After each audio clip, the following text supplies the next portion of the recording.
Welcome to Westmont's Compelling Conversations. I'm Gayle D. Beebe, president of Westmont College.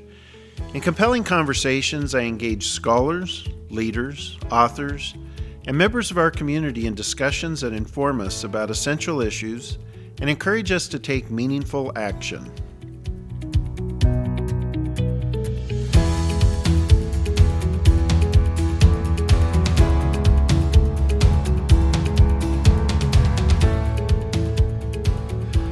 I'm delighted to be here today with Charles Ryu, a member of our Westmont community. He both teaches in the computer science areas as well as serves on our information technology team.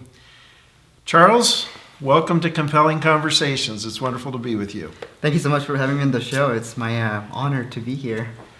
Well, we wanted to begin looking at an amazing life, and you have led an amazing life. Tell us where your life began and some of your early experiences as a child. Absolutely, yeah. I just wanted to start by saying I'm grateful to be here, and God has been very faithful to me all these years, and ultimately coming to Westmont. And I've been at Westmont community for about 4 years now, and it's been a blessing. For those of you who don't know about North Korea, so North Korea doesn't have freedom of information, freedom of religion, freedom of movement, and you could get publicly executed for watching a South Korean drama. Wow. In fact, recently, Open Doors is a Christian news outlet, and they have reported that about 30 teenagers were, early teenagers were publicly executed because of watching South Korean drama. So just for the context, and it's gotten even worse now since I've left. Now I've been in America for about 13 years now, and I've met my wife here, I have my own family, and that can actually call home. So I'm very grateful. And I was born and raised in North Korea to a Chinese father and a North Korean mother. So my grandfather was a Chinese soldier that came out to aid the war in 1950s for the Korean War. He met my grandmother. He didn't speak any Korean, and my grandmother didn't speak any Chinese, but they met and they made it happen. So my father was born, and at the time, Kim Il-sung was the first dictator of North Korea. He gave the Chinese soldiers the benefit of, so because you served Korean nation, will give you the freedom to go back and forth and live here or go back to China, and will give you a descendant's passport as well. So even though my father was born in North Korea, he held Chinese passport. Oh, fascinating. Yes, I was born to a Chinese father, that's how.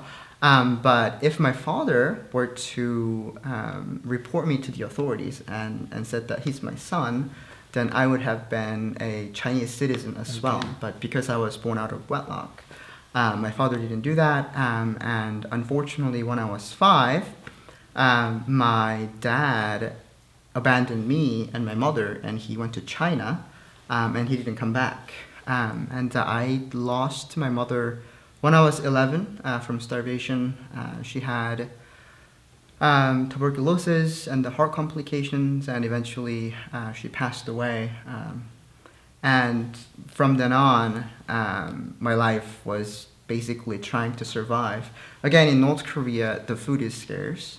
So trying to take care of another mouth for somebody else, even you're a related relative. Who did you live with? My aunt. Okay. So before I lived with my aunt, I've been homeless when I was 11 years old, moving town to town, and then eventually I ended up with my aunt, who had been very abusive. When I was 14, when I was living with my aunt, I've been kicked out a lot, and because, taking care of, I understand, because taking care of another mouth when you don't have enough food to go around for your family.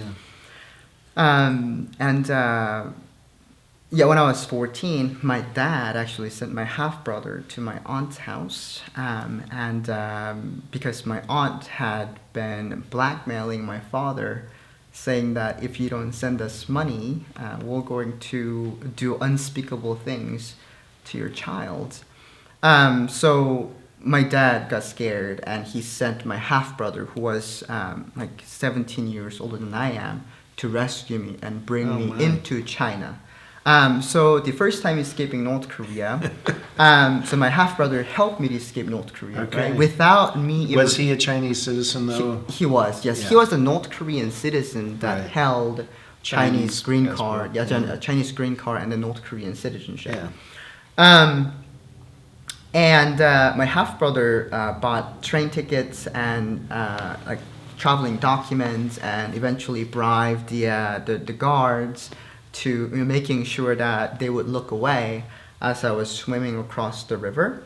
Um, because there are guards in every 100 meters of the border town, Oh right? The my. border that divides North Korea and China, and they're actually ordered to shoot the people who's crossing. And if you were able to kill North Korean defector, they would get a reward. Now, how old were you this first time? I was 14. 14. Yes. Okay. So I escaped North Korea without realizing that I was escaping North Korea. And I got to China side, and my father was on the other side waiting for me with a taxi cab. And we drove straight to the hotel, and then the next day we rode a bus from the border town to where my dad was living.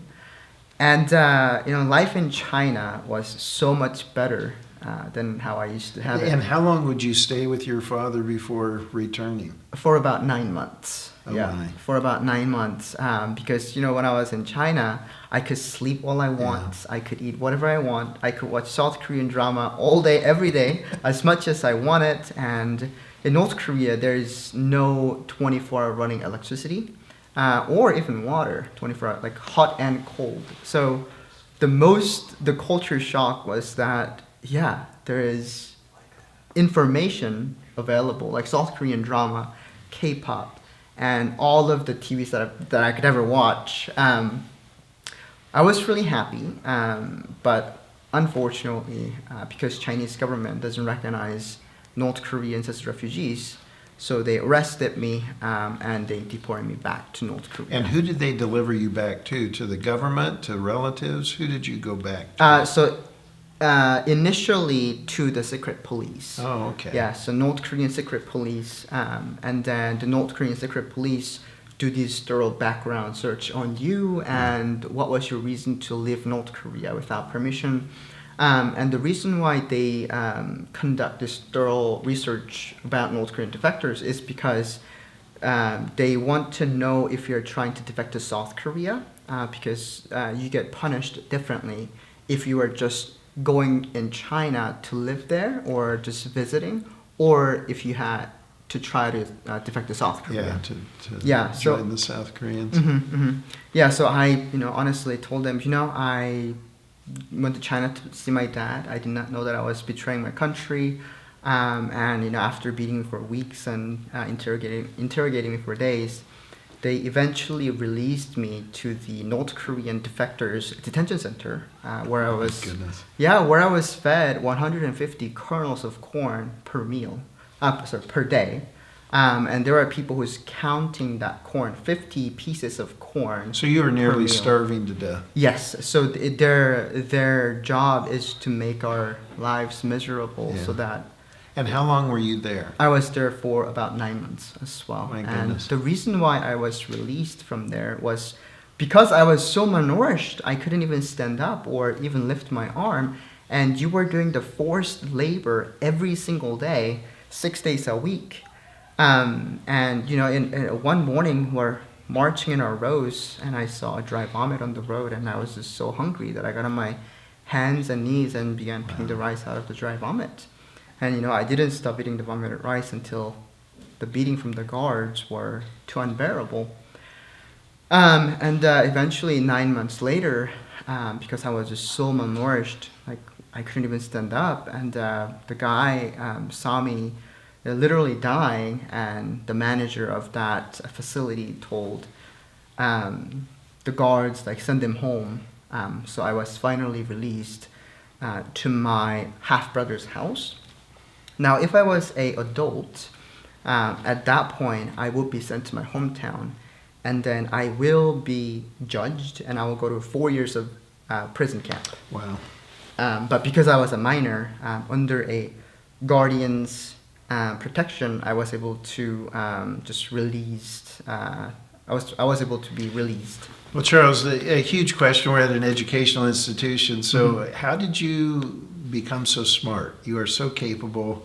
You are just striking in terms of your competence and education. But you tell a story of a very disrupted life. How did you learn? What was your desire and drive to learn and to become more knowledgeable? Thank you so much for asking the question. I think that's a great question. When I came to America, I mean, I didn't speak a word of English, and I did not know what I was going to do with my life. And there was moments in my life where, why am I even here? But when I like, a lot of times I give thanks to God, because, you know, God works through people, and He's put people that are around me who are, you know, very smart people, and I usually say that I ended up with a really good crowd of people. And and I loved coding. Even though I didn't speak that good of English, it's all about logic. So I loved learning about coding. And I was always a curious person. God had put in that kind of curiosity in me. So when I first came to America, I told my social worker that I want to go to high school. I want to get that experience and learn the English. Where did you, when you first came to the United States, where did you live, and with whom did you live? Yes, so when I first came to America, I was assigned to a foster care home because I was a minor at the time, and UNICEF found me a foster care home. Okay. And then I ended up with Chinese parents, foster care parents, and it actually helped me a lot. And how old were you? I was 17 years and 11 months old. Okay. So shy of 10 days of being an adult, I landed in the SJC, San Jose Airport. That's just amazing. Thank you. I got captured, sent back to North Korea, and then I ended up, you know, working at a coal mine for a little bit too, because at the time there was a currency devaluation that happened in North Korea. Okay. The currency devaluation definitely had a huge toll on many different people for many different reasons, because, you know, Kim Jong-il, the previous dictator of North Korea, wanted to take over the North Korean economy. But he failed, and rich people became more richer because they knew that it was going to happen, and poor people didn't really know it was going to happen. I used to live with my half-brother, and my half-brother told me, you know, you are 16 now, so you got to take care of yourself now. Yeah. So he asked me to go work in a coal mine, so I did. And when I ended up in the coal mine, the work in the coal mine was very dangerous. There was no safety. Again, the coal mine was built during the Japanese colonial. Okay. So there are cave-ins happening and accidents happening, you know, people losing limbs and even lives. And one day I was working in coal mine, and I couldn't help thinking to myself that that's going to be me one day, that I'm going to be dying here. So I decided, you know, it's far worth for me to trying to escape North Korea again, dying trying, than actually dying in the coal mine. And so how did you get out? Yes, I escaped coal mine, and I spent 3 months being homeless around Suncheon, which is the city that I'm from. I saw a train come to stop, and people were exiting out of the train cars. So I got on the train cars. And again, in North Korea, there is no freedom of movement. Okay. You need to have traveling documents and tickets. And also the guard asked me for my papers and documents, and I lied that my mother had them and that she was already on the train. And the guard nodded, and I got on the train. And for the next 2 days, I had hit on the train. Sometimes I would have to climb out of the train bathrooms and hide on the roof of the train or the hitch between the two cars to avoid the guards. The trip from where I was to the border town would have been probably less than 8 hours of drive, but because North Korea doesn't have good transportation, the train goes out of power very frequently. So it took me 2 days to get to the border town. I ended up in the border town, and then I walked into the river that divides North Korea and China, and I hid in the tall grass for many hours waiting for the darkness. And when I finally thought it was safe, I quietly waded into the water, and I swam across the Yellow River. And in the middle of the river, I slipped on a rock, and I let out a gasp. And a flood of light was on my back, and I heard Gar screaming at me that he's gonna shoot me if I didn't turn back. But at that point, I knew I was dead either way. Either he would shoot me, or I would obey and return to the shore, only to be shipped off to the labor camp. Oh, yeah. And I decided not to stop, and I kept waded ahead. And he never pulled the trigger. Praise the Lord. I ended up in the China side, and because I didn't know anybody, I ended up walking in China for 3 days without any proper meals or resting. And then at the end of the 3 days journey, my shoe fell apart. My feet got blisters, and it popped and it started bleeding. I couldn't walk anymore. So eventually I collapsed, and I cried of regrets of leaving North Korea, because if I were to be in coal mine, I would at least have food in my stomach. Basic food. Yeah, basic, like a survivability. Yeah. But now I'm going to be dying like this. And then I remembered to kneel down and started praying to God that, God, if you're there, please don't let me die like this. And I cried out for help. And sometime later, a Chinese guy who was driving a motorcycle, he passes me by, and he stops, he comes back, and he looks at me in a disbelief, because a kid, middle of nowhere, of nowhere, without shoes, and North Korean, wearing North Korean clothes. And he picked me up, and he took me to his house.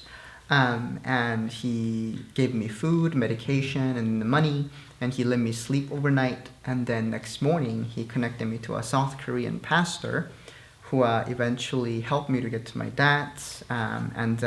My dad found a broker that smuggles North Korean refugees out from China to Southeast Asia, where I was finally processed to come to And that's America. when you came to Laos, is that, or Yes. Thailand? Yes, so first from China to Laos, and then from Laos to Thailand, yes.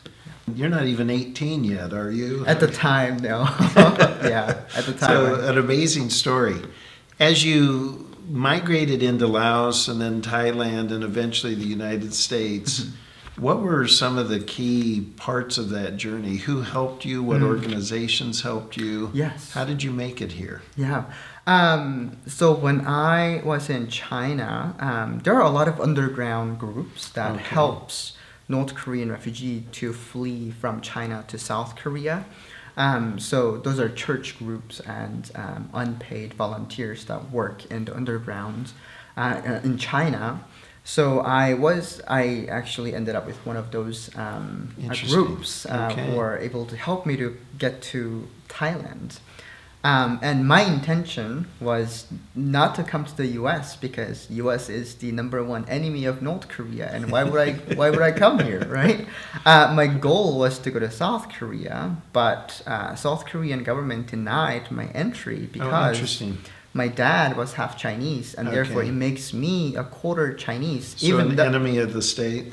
Well, not China, but Okay. politically in South Korea, Chinese citizens aren't accepted as neither economic or political migrants. And then did you come from Thailand to the United States? How did you make it to America? Yes. So when South Korea denied my entry, even though I had the proof of being captured and sent back to North Korea, being in prison, I turned to United Nations and I asked United Nations, I don't know what to do if I was gonna be sent back to North Korea. Or China. I'll be deported back to North Korea and I will die. And then the UN reviewed my case, and then UN sent me to America. So UN introduced me to UNICEF, and then UNICEF bought me a plane ticket. And what year was this? When did you come? 2012. Okay. Yeah. So 2012, I landed in California. First time in LA. I did not know that I would see another Korean person in America, or even look at Korean food, because when I was in North Korea, I thought all American, like there is no diversity in America. It's just white people and white people only, because that's how North Korean regime portrayed America to be. But when I landed in LAX, there's Korean people everywhere holding up Korean signs. So it was very, very fascinating, and also at the same time, until that point in my life had been shaped by fear and anxiety of repatriations, and I didn't have a security in my life, and I did not know if I was gonna make it tomorrow. But coming to America had been, it provided security. So it's the feelings that I've never known before, and it was very exhilarating. Charles, this is just the most amazing story, heartbreaking on some fronts and just incredibly joyful on others. How have you sensed God as a part of your life and your journey? Where has God shown up at just key points of your journey? That's a great question. So when I first escaped North Korea, a South Korean pastor had come to our house, and he held my hand and he prayed for me, and he handed me a Gospel of Matthew, just a tiny part of the Bible. I mean, it's just a part of a Bible, and I did not know what that was, and I did not know what Christianity was. I did not know who Jesus was, and I did not know why I should believe in him. But nevertheless, he taught me how to pray, and he prayed for me a lot. And when I got captured and sent back to North Korea, that's when I really clung to God and just kind of having a conversation with God without even realizing that I was praying to God. Each night there have been times when the guards would storm into our cells and force us to recite the rules of the camp. And if I were to misquote even one of them, they would literally force us to stand all night repeating the rules until work began the next morning. And one of that night, I would just hold on to the prison camp like bars, and I would look up to the sky and I would pray to God, and please don't let me die like this. And there have been many countless times when I could have died going through that journey, and even coal mine, and the train. And why would a train stop there, right? In middle of nowhere, in the August, and there was a time when I actually got captured in the train cars, and I was held in a jail cell on the train, but I saw a window was unlocked, so I jumped off, and there was two other boys in the room with me who did not do that. I hope those boys are okay today, but and also the guard didn't pull the trigger, right? And when I was walking for 3 days, right, and then eventually I prayed to God. So I think that that was act of God. Active intervention by God. Yes. It's just amazing. Yeah, so God have been very faithful to me, and I cannot describe the feeling, but literally it feels like God is just picking me up from one point and just putting me into another point. Yeah, so I could not have come, this far without God's help. Well, you just have so much joy.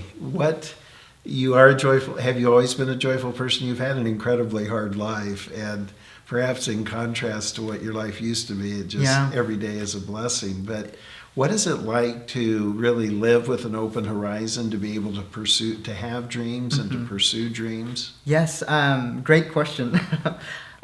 So yes, I have been blessed with the joy and the happiness, even though when I was in North Korea, I mean, even as a North Korean orphan, like even North Korean person, I did not have a normal childhood. Yeah. My mom, like kids, like my nickname in North Korea was an international orphan. Because my dad, abandoned me, and he's a Chinese, and he abandoned me when I was 5, and my mom had passed when I was 11. So my nickname was international orphan. But despite all of those struggles that I've been through, I've always been upbeat and smiling, and I think that got me through a lot of difficult times, and God has blessed me with that personality. And even after coming to America, like, I am grateful. I carry that gratitude every day of I've got a second chance, and I work as a software engineer for a prestigious college, and I get to be in charge of a lot of important business logistics at a prestigious college, and I mean it's such a joyous life that I get to have, and every time I think about my friends and my family, my friends and some of my family back in North Korea, it breaks my heart, but that gives me more motivation, and that gives me more purpose to live my life with happiness and with gratitude to God every day. Yeah. Well, as you know, I was in South Korea a year ago and had an opportunity to meet South Koreans who are actually actively helping feed North Koreans. Yes. And the organization we were with mentioned that roughly there's 25 million people roughly in North Korea. 10 million are food insecure, and the bottom million are starving to death, or virtually starving to death. Yeah. And the effort that is being made to feed that bottom million is dramatic. Are there ways in which obviously you can't travel to North Korea, but are there ways that you're able to still be connected to your original home and in ways that are meaningful to you and actually allow you to help North Koreans? Yes. So one of the connections that I have are through a friend of mine who actually work with North Korean people in South Korea. Okay. So those people who resettled in North Korean defectors who have resettled in South Korea, they have connections with the North Korean people. Their family is still inside of North Korea. So there are people who are sending money back to North Korea regularly, and finds a way to send that money as well. And for me, the main thing that I try to do to help those people is by inviting people to either my YouTube channel or raising awareness of what's happening in North Korea to potentially bring positive change in North Korea. But also there is many different ways that we can help North Korean people to feed those bottom 1 million people, as keep sending in foods, balloons, and most importantly, bringing gospel into North Korea, sending balloons. What would you say is the biggest or strongest misconception that Americans have of North Korea? So a lot of Americans think that all North Koreans are brainwashed, and all North Koreans wants to go to war with America, and all North Korean people thinks that the Kim's regime, like Kim Jong-un or Kim Jong-il or Kim Il-sung, they are gods. But You know, it is true. There are a lot of North Korean people who believes in the propaganda and who believes in the regime, and they want to fight for the regime and protect the regime. But there are also a decent number of people who knows what's happening outside of North Korea and who knows, yeah, what North Korea is doing is not right. But I want to be here because life is great. For example, one of those elites, right, top 1% of the elites, they do know what's happening outside of North Korea. They're just too afraid to do anything. Yeah, stepping outside of their rule. Right, and also it's not just them will be persecuted, it's their family and friends that going back to 3 generations of their family will be persecuted, right? So those kind of reasons. And again, not all North Korean people are starving to death. I mean, there are people who carries Louis Vuitton bags and who drive Range Rover and wears Rolex watch in North Korea. And when I heard that and I saw it with my eyes, a friend of mine who traveled back to North Korea in 2015 and had those kind of things, and I couldn't even believe it with my own eyes. But that goes to say that Pyongyang, which is the capital of North Korea, is a completely different country for North Koreans because Pyongyang is just so curated, and it's been set up to look like we have freedom, whereas there's no freedom of religion, no freedom of movement, no freedom of speech, information. Yeah, so those are some misconceptions.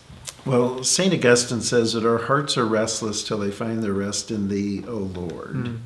And at the turn of the 20th century, Pyongyang was viewed as the Jerusalem of Asia. That's right. And very Christian, and one of the largest churches, if not the largest church buildings in Asia, is in Pyongyang. Yeah. Ruth Bell Graham, the wife of Billy Graham, actually grew up in Asia. Her parents were missionaries, and she attended school in Pyongyang. The part of what Augustine is saying is that there is within us a God-shaped vacuum that only God can fill, and it gives us this longing that if we will keep searching until we find God. Mm-hmm. And it gives us hope, or it gives me hope, that no matter what efforts are undertaken to suppress knowledge of God, knowledge of God always surfaces. And one of the great testimonies of your life is the way you discovered God in the midst of such severe hardship. How has your initial understanding and then growth and development, your understanding of your life with God, developed over time since coming to America? So when I first came to America, I went to Korean church, and I was baptized, and I was born as a new man. Yeah. And the Korean church actually helped me to form relationship with Jesus a lot better, because if I was to be by myself, I don't think I could have done that, and I couldn't have realized God's doing in my life as soon as I could have. And my wife, who she has been my spiritual leader in my life, and I realized that every day God has been really faithful to me. And when I think about all the things that God has done, each morning I thank God, because the hardships that I've been through, God have been giving me those kind of stories so that I can share it with the world, basically. So I've been grateful, and that's something that I'm still trying to find. Right, I want to get to know God more, and I want to make that my life mission to follow Jesus and get to know more about His words and His. Yeah, but I'm still working on it. We all are. We all are. Well, how does your work at Westmont contribute to your greater sense of the goodness and presence of God? Great question. I love helping people, and I get to serve Westmont community, the students, the staffs, and the faculty members, and it brings me so much joy, and I get to be the instrument for Westmont in helping students and staffs and professors to do their studies and work better by providing technologies that are out there, cutting edge technology. So, and serving college and faith has been a big part of my life. And I wanted to be in a community where my coworkers and colleagues have the same mindset as I do. So it has been really, really helpful for me in growing my faith as well. So I'm blessed and thankful to be here. Yeah. Are you still able to have contact with Koreans, either South or North Koreans, or do you have even more contact than you did initially? So I have a lot of friends who are from North Korea. Either they're in the States, or they're also in South Korea as well. So we get to chat regularly, and we get to check in and how they're doing, and if they need any help. Yeah, so I do have communications, and of course I cannot talk directly with the people that are in North Korea. Yeah, your relatives and friends. Right. What do you miss? As good as your life is here, all of us have a place where we grew up, and we always have a sense of love and appreciation for our place of origin. Yeah. How do you think about where you grew up, and what do you miss of it? Yes, when I think back, when I was a child in North Korea, it's I don't find a lot of things like. I don't think of like the detention centers or the coal mines. I always think of like my friends and hanging out with them, and my mom and the streets where I grew up and all those kind of things. So the thing that I most miss is my friends and just hanging out with them, and the weather. Even though North Korea is really cold, there's snow. It snows in May as well, but. I miss that when fall comes and all the tree leaves are turning colors. And in the spring it's like it was freezing for whole winter, and when you get to see new stems growing out of the land, laughing and hanging out with my friends because we're all going through the same struggle that we used to go through. So I miss my friends a lot. Well, you're incredibly goal-oriented and goal-driven, and where does that come from? Is it a result of just having to overcome so much? Have you always been driven? Where does that trait come from? I think that comes from. I think God has given me such a great life, and I wanted to make it happen. I wanted to be like an example of to other North Korean refugees, because not all North Korean refugees who end up in the freedom succeeds. It's not always happily ever after. There is mountains of struggles that they have to go through to adjust to the new world. For example, we don't know how debit card works. We don't know how train tickets work, and we don't know what investments are. So a lot of North Korean defectors, they struggle to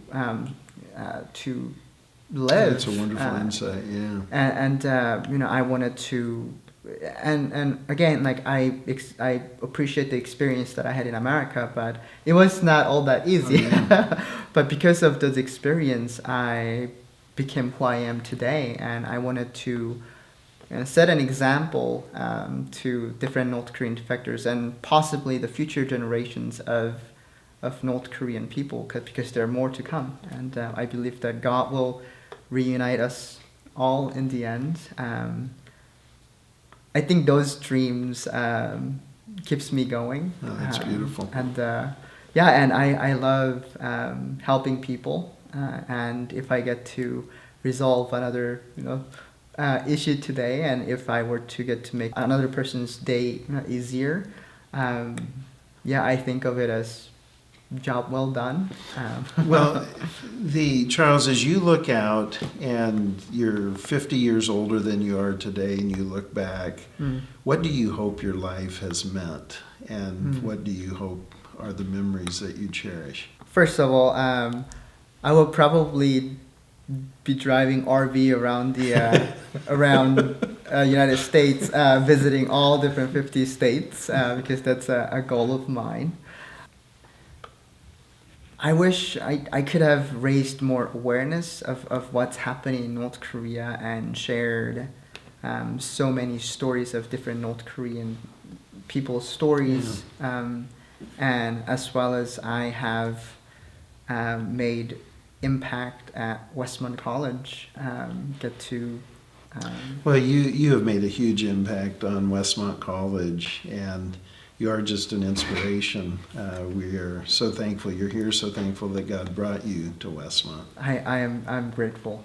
Thank you so much. Yeah. You have experienced profound suffering, and in the midst of it have found great joy in following God, having amazing tenacity to overcome every challenge, and entering into a beautiful part of your life here in America. Thank you for sharing your life story with us today. We're grateful you're at Westmont. We're grateful you're flourishing, and just thankful for the time we could have today. Thank you so much for having me here. It was my pleasure and my honor.